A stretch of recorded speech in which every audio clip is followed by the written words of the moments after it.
반갑습니다. 요즘 이 코로나19 바이러스 때문에 모두들 걱정이 이만저만이 아니실 텐데요. 코로나19 바이러스, 어떠한 바이러스고 우리에게 어떠한 영향을 끼치는지 정확하게 알고 넘어가기 위해서 오늘 전문가 선생님을 한번 모셔보고 이야기를 나눠보도록 하겠습니다. 동아대학교 감염내과 정동식 교수님과 함께 이야기를 나눠보겠습니다. 안녕하십니까? 안녕하세요.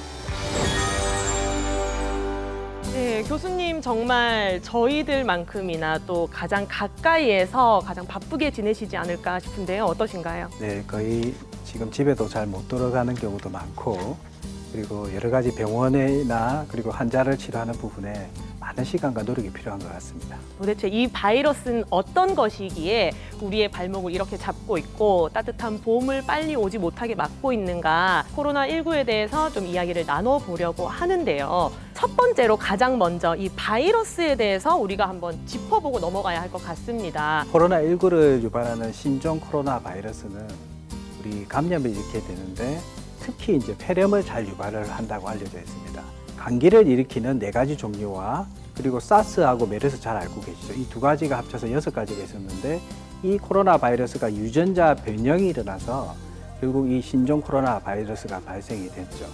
근데 이 모양이 둥근 모양의 주위에 돌출부가 있습니다.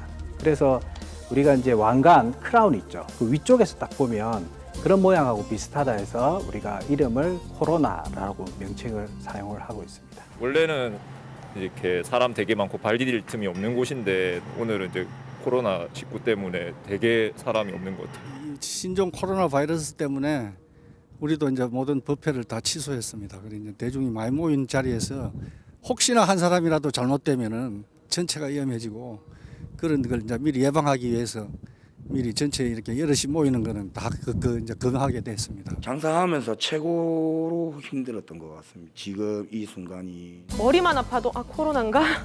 헛기침만 나와도 코로나인가? 뭐 이런 이야기들도 있고요. 또 마스크에 대한 다양한 또 썰들이 있는데 이 썰에 대해서 우리 전문의 선생님께서 한번 OX로 짚어주시면 좋을 것 같습니다. 마스크를 굉장히 구하기가 힘든데요. 그렇다면은 마스크를 일회용 마스크가 아닌 방한 마스크, 면 마스크를 사용을 해도 된다면 O, 면 마스크는 위험하다면 X. 정답은 무엇일까요? 이건 면 마스크에 일회용 마스크를 덧대서 써야 할까요? 일반적으로 마스크 종류는 2가지가 있습니다. 일반 마스크와 보건 마스크가 있는데 보건 마스크의 경우에는 차단을 할 수 있는 필터가 들어가 있는데 일반 마스크에는 필터가 없습니다. 그렇지만 최근에 마스크를 구하기가 힘든 경우들이 많이 발생되고 있어서 정말 그렇다면은 이 방한 마스크를 사용은 할 수 있는데 이게 차단력은 없기 때문에 차선책으로는 사용을 할 수 있되 아주 예방을 해야 되는 상황에서는 좀 위험할 수 있다라고 말씀드릴 수 있습니다. 일회용 마스크를 요즘에는 이렇게 햇볕에 말려서 다시 쓴다든지 또 에탄올 스프레이를 뿌린다든지 이렇게 소독을 해서 사용을 해도 된다고 생각을 하시면 O, 소독은 효과가 없습니다. 재사용은 안 된다고 생각하시면 X를 한번 들어주시겠습니까? 소독액을 뿌린다든지 그런 방법들을 하시게 되면 이 필터를 손상을 줄 수가 있습니다. 그래서 필터가 손상이 가는 경우에 그런 차단 효과가 떨어지기 때문에 건조할 수 있는 곳에다가 걸어둡니다. 걸어두고 주위에 오염 안 되게 다시 사용을 한다든지 이런 방법들을 취하고 있죠. 우리가 외출하고 온 옷을 매번 빨 수는 없지 않습니까? 그래서 이 일광 소독, 햇빛에 널어놓으면 바이러스가 다 멸균이 된다. 이런 이야기가 있는데 이 이야기는 O인가요? 아니면 틀린 이야기인가요? 일단 바이러스 같은 경우는 건조한 경우에 건조하고 온도가 낮은 경우에 이 증식이 활발합니다. 신종 바이러스 같은 경우는 온도나 습도도 영향을 덜 받는다라는 이야기도 나오고요. 그래서 우리가 소독을 할 경우에는 알코올 60% 이상의 소독제를 사용했을 때 소독이 가능하고 바이러스가 제거가 되지 햇빛에 말린다고 해서 이 바이러스는 제거는 되지 않습니다. 코로나19 바이러스로 인해 어수선한 대한민국. 사람들로 북적이던 공간들이 텅 비어가고 소상공인들의 피해도 점점 커지고 있는데요. 이럴 때일수록 올바른 정보에 집중해야겠죠. 그렇다면은 이번에는 이 코로나19 바이러스의 증상에 대해서 또 한번 짚고 넘어가야 할 것 같은데요. 코로나19 바이러스에 감염이 되고 나서도 무증상자도 있다고 하고 여러 가지 다양한 증상들이 많이 나타나고 있는데 의료계에서 보이는 정확한 초기 증상은 어떤 것들이 있나요? 중국의 중난상 연구팀의 결과에 의하면은 가장 중요한 부분은 열이 난다는 겁니다. 그래서 우리나라 임상중앙위원회에서는 확진자들을 조사해 보니까 한 53% 정도가 이렇게 열이 난다고 합니다. 그래서 열이 아주 중요한 척도가 되는데 그 외에도 나타날 수 있는 증상이 기침을 한다든지 콧물을 한다든지 콧물이 나온다든지 그리고 목이 아프다든지 근육통이 있다든지 좀 심한 분들은 호흡이 좀 하기가 힘들어지는 호흡곤란이 나타날 수 있는 증상이 있습니다. 그래서 이런 증상이 어떻게 보면 감기 몸살하고 비슷하죠. 어쨌든 이런 그렇네요. 증상들이 있는 경우에는 바로 병의원에 가기보다는 집에서 감기약을 드시면서 한 2, 3일, 길게는 한 4일 정도 경과를 보시고 그래도 호전이 없거나 그 중에 호흡곤란이 생긴다면 빨리 1339나 보건소에 연락을 하셔서 조치를 받으시면 좋겠습니다. 호흡곤란 증세를 초기에 잘 우리가 봐야겠네요. 느낄 수 있는 증상은 감기인가? 이렇게 시작할 수 있다는 거네요. 요즘 이 재난 문자가 굉장히 많이 오고 있는데 확진자들에 대한 동선이 굉장히 많이 오픈이 되고 있잖아요.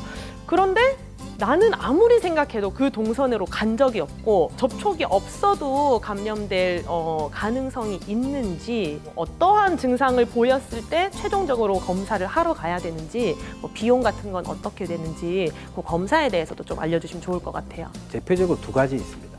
우리가 비말 감염과 접촉 감염을 이야기하는데 우리가 마스크 쓰는 이유 중에 이 비말 감염을 예방하는 효과가 있기 때문에 마스크 씁니다. 그래서 기침 재채기를 하면 침방울에 바이러스가 들어있다가 이게 1, 2m 날아가게 됩니다. 그러면서 주위 환경에 묻는데 그 2m 안에 다른 분들이 있으면 코나 입으로 바이러스가 이렇게 묻게 되고 침투해서 감염을 일으키게 됩니다.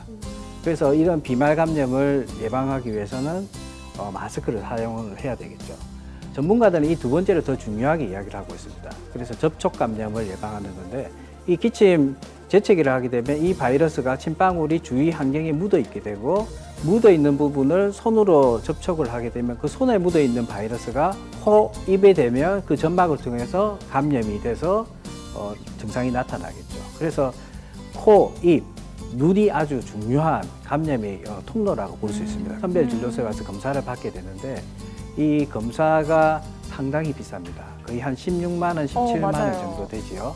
그렇지만 우리가 국가에서 정해주는 기준 의사의 소견이 맞다면은 국가에서 이렇게 검사비에 대해서는 무료로 지원을 받을 수가 있습니다. 그 의사의 소견이라는 게 말하자면 선별진료소라든지 동네에 가까운 이비인후과라든지 1차적으로 진단을 받고 가야 하는 건가요? 선별진료소 쪽에 가서 의사의 진단을 받으셔야 되고 그 진단 중에서는 가장 중요한 것이 아까 말씀드렸던 그런 증상들이 아주 중요한 요소가 될 수가 있을 것 같습니다. 이 코로나19, 이 코로나 바이러스가 굉장히 무서운 게 우리 한 번 걸렸다고 해도 완치가 어디까지 가능한지 또 최근에 재발하시는 분들도 또 더러 나타나기도 하고요. 정확한 완치 판정 기준과 혹시 폐 손상에 대해서 다시 이렇게 재발할 수 있는 그런 가능성은 어느 정도 될까요? 대개는 증상이 없어져야 됩니다. 그래서 열이 나거나 그리고 기침, 여러 가지 호흡곤란 이런 증상들이 좋아지게 되면 최소한 14일 정도는 경과를 보게 됩니다. 그런데 14일쯤 되게 되면 저희가 검사를 해서 음성이 나오면 이렇게 격리 해제가 되고 퇴원을 하게 될 수가 있죠. 최근에 뉴스에서 사망자의 폐 소견이 아주 폐 손상이 심한 거에 대해서 많은 분들이 네. 보도를 보고 걱정을 본 것 많이 같아요. 하시는데 네. 되게 많은 분들 같은 경우는 폐렴 생기더라도 폐렴이 좋아지고 크게 후유증이 남지 않는 상태로 됐습니다. 지금 따뜻한 봄이 오고 있는데 코로나가 함께 왔습니다, 교수님. 이 코로나 언제까지 지속이 될 걸로 보이십니까? 이 코로나19를 유발하는 신종 코로나 바이러스 같은 경우는 아주 높은 전파력을 가지고 있습니다.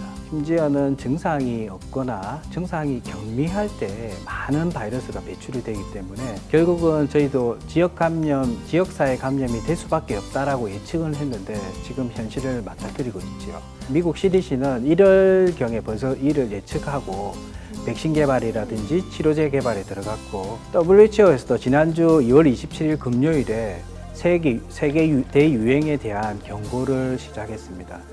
올 한 해는 계속 이 코로나19의 감염증이 지속될 것으로 예상이 되고 내년이나 추후에는 계절성 독감처럼 이렇게 지역 사회에 토착화될 우려도 있다라는 예측을 조심스럽게 하고 있습니다. 아유, 큰일이네요. 그러면 어쨌든 한 해를 좀 저희가 좀 현명하게 건강하게 보내야 할 텐데 이러한 코로나 바이러스 때문에 기초 생활 습관도 좀 많이 바뀌어야 할 것 같아요. 어떠한 기본 수칙을 좀 지키면 좋을까요?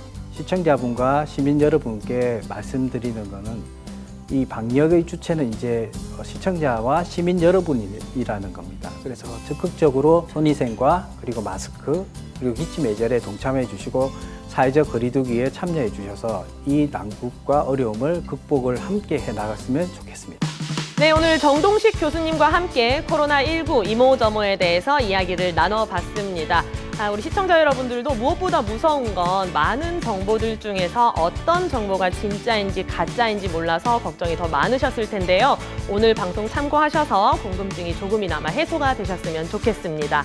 곧 따뜻한 봄이 찾아올 거고요. 예쁜 꽃들도 많이 필 텐데요. 코로나19 다 잘 이겨내시고 행복하고 건강한 봄날을 보내셨으면 좋겠습니다. 네, 그럼 교수님 우리 오늘 코로나 극복 파이팅 한번 외치고 마무리 한번 하도록 할까요? 네, 코로나19 극복 프로젝트 파이팅!